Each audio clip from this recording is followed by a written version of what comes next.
is truly exciting and an honor for me to welcome each of you today to Birmingham. Unfortunately, our mayor could not be here with us today, the Honorable William A. Bell Sr., but he was kind enough to prepare a personal welcome for each of you, so please watch. Hello, this is William Bell, Mayor of the great city of Birmingham, Alabama, welcoming all of our visitors for the Purpose-Built Community Conference. One of our great achievements here has been the partnership that we have with the Woodland Foundation. When you go there to look at what they're doing now, you see innovative ideas that is spurring new attention to one of our older neighborhoods. It's bringing that neighborhood back to life. You will see innovative educational programs. You will see inspiring activities that's taking place with mixed income housing that's bringing all people back together in that community. We're also looking forward to the commercial redevelopment that's bringing food, music, and vitality back to the area as well. So come and feel the magic. By the way, take some of that magic back home with you. We've got plenty to spare. Again, have a great conference.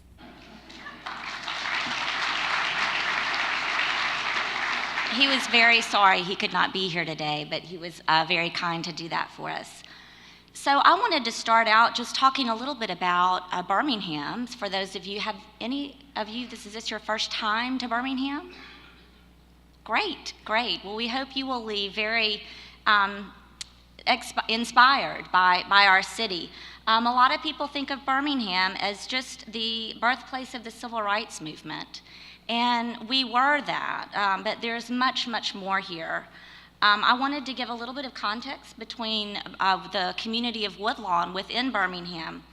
Birmingham was formed in 1871 during the post-Civil War Reconstruction period, and it attracted many non-union workers, both black and white people from across the country that came to Birmingham to work primarily in the iron and steel manufacturing industries, but also the railroad industry.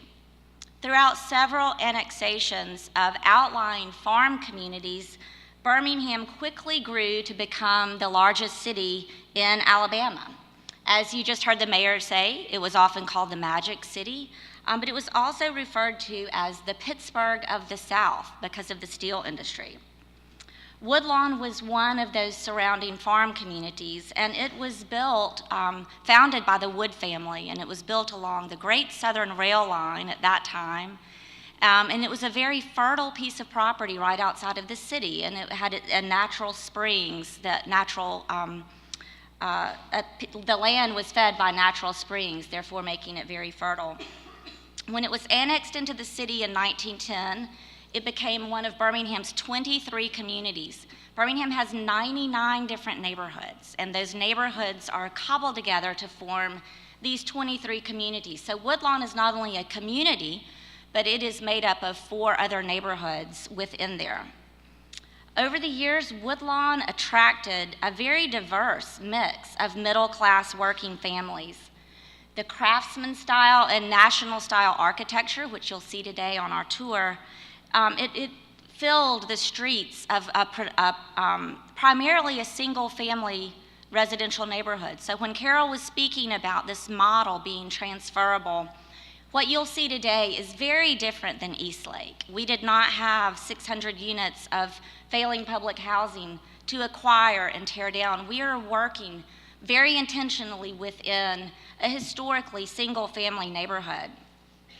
The beautiful Gothic-style high school that you see in this picture was completed in the early 1920s, and it quickly became the literal and figurative heart of this community. Upon the completion of the interstate in the mid-1970s and the expansion of our airport, families began to exit the neighborhood, and they began to move into the suburbs, like many of our cities across the country. Because of this, like many other neighborhoods, Woodlawn began to experience blight. It began to experience increased vacancy. It began to experience higher crime. Drug activity began to take a hold in the neighborhoods, and more families decided to move out of the city and into the suburbs. Therefore, our schools began to lose students. And several of the neighborhood schools where families had grown up for generations began to be consolidated as our district began to right-size.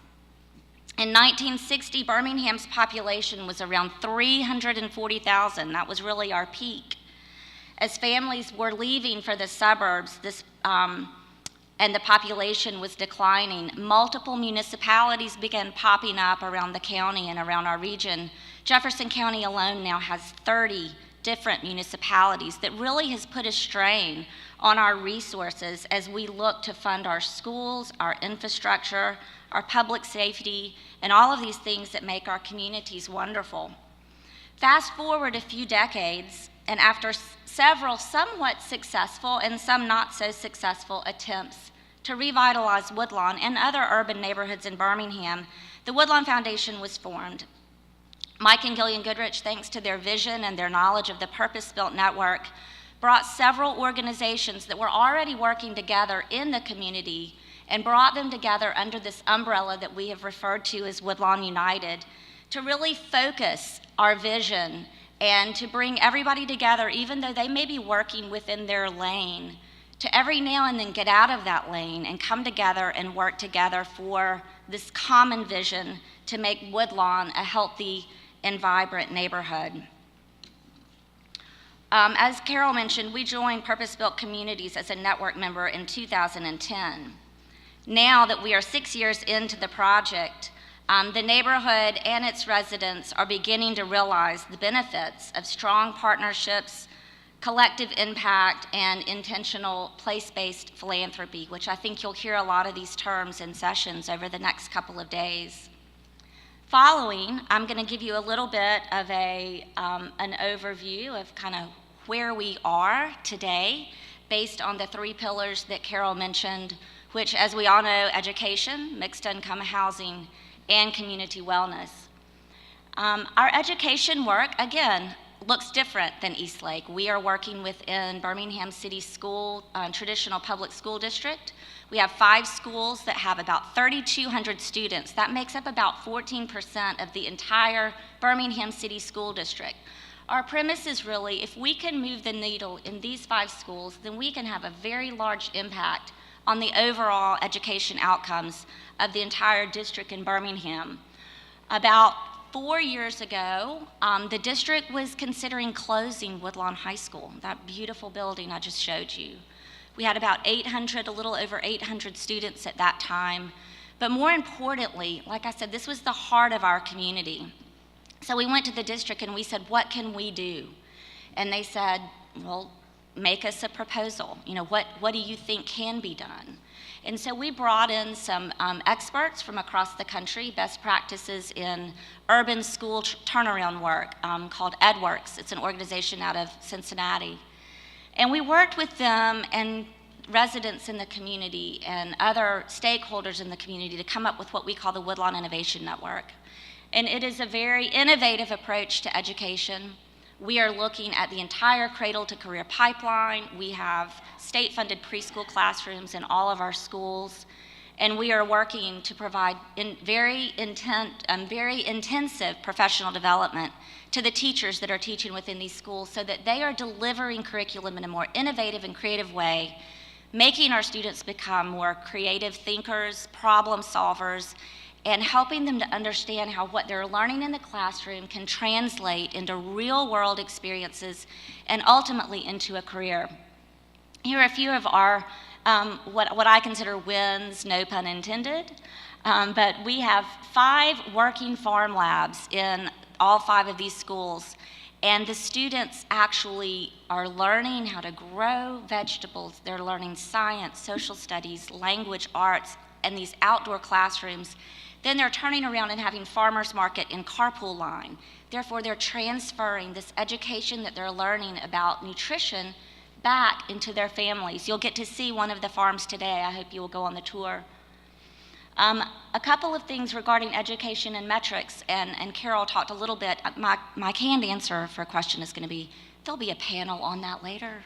So, as far as metrics go, though, we have seen an increase in our graduation rate from 50% 6 years ago to 78% today. We have had Thank you.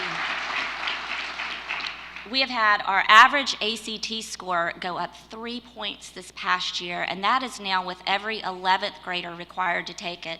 So our 11th grade cohort from last year to this year raised 3 points to now we are right at the national average for urban schools. Down at the bottom is really the keystone of the Woodlawn Innovation Network, and that is early college. I don't know if any of you are familiar with this model. If not, please look at it. It is an incredible opportunity for our students. It is different than dual enrollment, but it still allows students to begin earning college credit in 9th grade. They are able to graduate after 4 years with not only a high school diploma, but either 60 hours of college credit or an associate degree at no expense to them. Our first year of implementation of early college, we had 48 students that completed 243 hours at Lawson State, one of our higher ed partners. We had 39 students in the spring semester complete 234 hours. That's almost 5 to 6 hours per student of college credit that they have earned. And this year we have another 50 students in a cohort going to University of Alabama at Birmingham, or UAB, which is our second high ed partner that we're working with in education. Our housing initiative has really taken off over the last 2 years as we have implemented a homeowner rehabilitation program. Someone in the audience asked about displacement, and that is something that we have been very thoughtful about and really intentional about from the very beginning. Woodlawn has so much history as a community. We wanted to make sure that the residents that lived there and had lived there through its ups and downs were served first and foremost. So we were able to secure a grant through the National Mortgage Settlement, through our Attorney General's office. State of Alabama, we got $500,000, and we wanted to invest that directly into existing homeowners in the community. We only had about 25% of the residents that actually owned their homes, but this was crucial for us to continue to invest so that they could reduce their risk of foreclosure, most importantly, but also to increase their asset, increase their investment. We have rehabbed 65 homes to date. We have leveraged that first $500,000 for another about 300, a little over 300,000 to date. Just received another grant for another 250,000. So we're hoping to cross the $1 million mark within the next year of money that we are investing directly back into existing homeowners. We average cost of these rehabilitations are $10,000 to $12,000, and we also require these attendees to come to 2 homeowner workshops.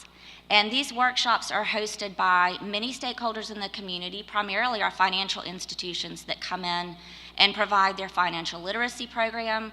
We have a great partnership with Home Depot, in which they will come in and teach residents how to do basic home maintenance, fix a leaky faucet, weatherize their homes. And then we have also connected some of our residents to equity lines for their homes to continue to do even more improvements. Community wellness is a huge factor, as Carol talked about, in several different ways. One of the ways that we have really had, I think, our largest impact in the community wellness pillar is through our schools. One of the things that we quickly found was our students were coming to school every day with a lot of issues that had nothing to do with academics. In order for them to be able to be ready to learn, we knew that we had to figure out a way to address these needs. We have, through grants, through many partners, funded resource coordinators. They are now called managers of community partnership, I believe. I haven't gotten that in my head yet. But we have an employee at each of our 5 schools, and their job every single day is to focus on providing the non-academic needs of the students. Our first coordinator determined that at Oliver Elementary School, one of our elementary schools, the greatest need was mental health services. After we got over being heartbroken about that, we quickly were able to determine that we had a best practice program provider right around the corner, Gateway. We now have 2 full-time case managers at the school providing mental health services at the school site for these students. We have done 450 vision screenings. We have 110 families that receive backpack assistance, food assistance over the weekends, 400 dental screenings, and again, these services are being provided at the school site. The needs are being determined by parents and teachers. Our hope is that we will be able to handle some of these needs so that the teachers can really focus on what they are to do, what they are there to do, what they went to school to do, and that is to teach the students. So I hope that all of you will take the time this afternoon to go on one of our walking tours. You will have an option to focus on, let me guess, education, mixed income housing, or community wellness, or you can just choose to hang out at the street market if you prefer. Again, welcome to Birmingham, and come see us in Woodlawn.